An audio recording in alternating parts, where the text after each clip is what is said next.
Alrighty, I'm going to be using Intel Extreme Tuning just to show you guys how the heck this works. I'm no pro with it whatsoever. I normally do all my overclocking with the BIOS. I got asked to do this just to show how this works, and it seems pretty straightforward. So right off the bat, I'm going to try to keep this video as short as possible. You can see that I'm rocking an i5 9600K, and I have a Z370 motherboard. I have my RTX 3070 Ti, and yeah, you can see that I currently have an overclock of 5.1, which is normally what I run, but we're going to go over to just basic tuning. So you can see that this is like my preset like idling speed, and this is my performance core where it's my boost clock. So we're going to actually crank this down to where it should be, and we're going to click apply. And when you do this, you shouldn't try to crank this all the way up and click apply, because there is a chance that your computer might crash, and if you're not rocking an overclockable motherboard like a Z motherboard, you will definitely crash and run into problems and have to go through the BIOS, which isn't fun, so don't push your luck. So we're going to just do a quick little benchmark. This is just going to show my max performance and then temperatures, so I just want to focus mostly on these temperatures. So you can see that my CPU is sitting at 96% usage, 94, and sitting at 63 Celsius. Very cool, and you can see my core voltage isn't going very high, 1.2, so it's nothing extreme. I just want to show you guys the temps, and then I'm going to do an overclock, and then show you guys how high the temps get with an overclock, and how to fix it.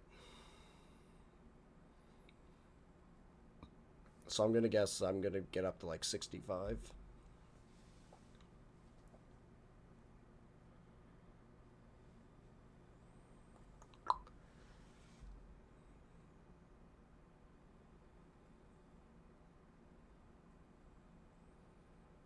And we are almost done.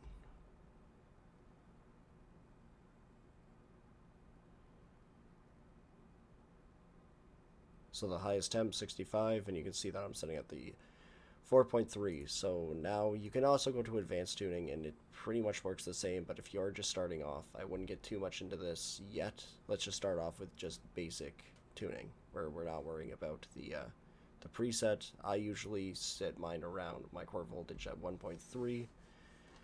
Sometimes you have to go all the way up to 1.45, but we're just going to worry about basic tuning. So I'm going to show you guys how much warmer it gets with an overclock. So 5 is usually what I recommend for people using the 9600. 5 Gs is pretty good, so apply it. Now if you get to this point, you know it worked alright. And then do a quick run. And now we're going to start seeing much higher temps.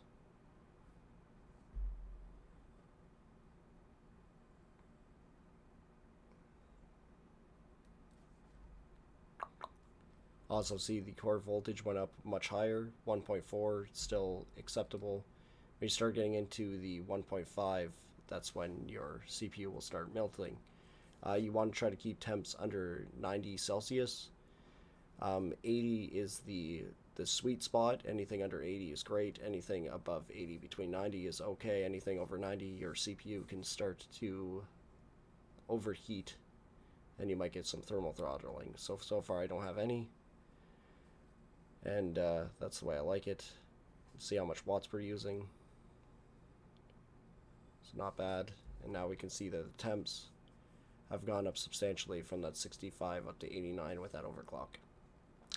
So let's just see if we can fix that with advanced tuning. So I'm going to try getting away with, let's try 1.29 core voltage offset.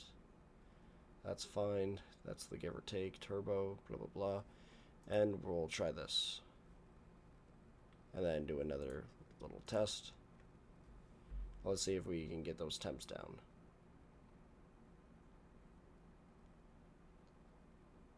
Still pretty high, so I might try doing that again.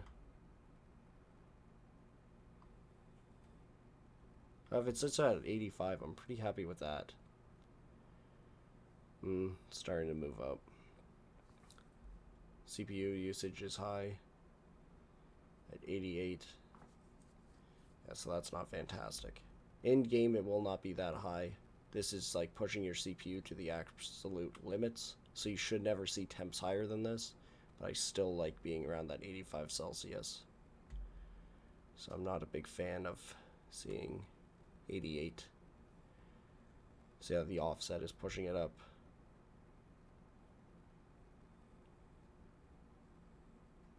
See that the average is not going up too high.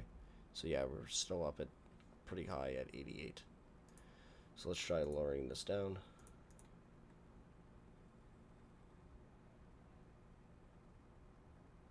Let's try pulling that down as well.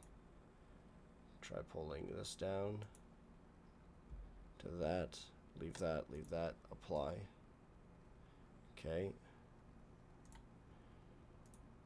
So let's see if we can get away from that 88.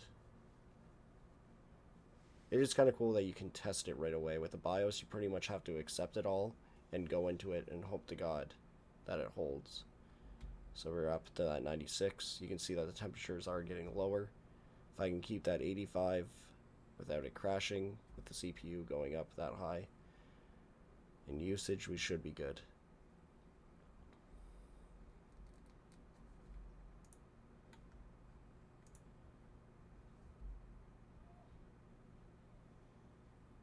% usage, 88. Change that down to 500 so it's not freaking out so much. So yeah, definitely turning down that offset definitely helped.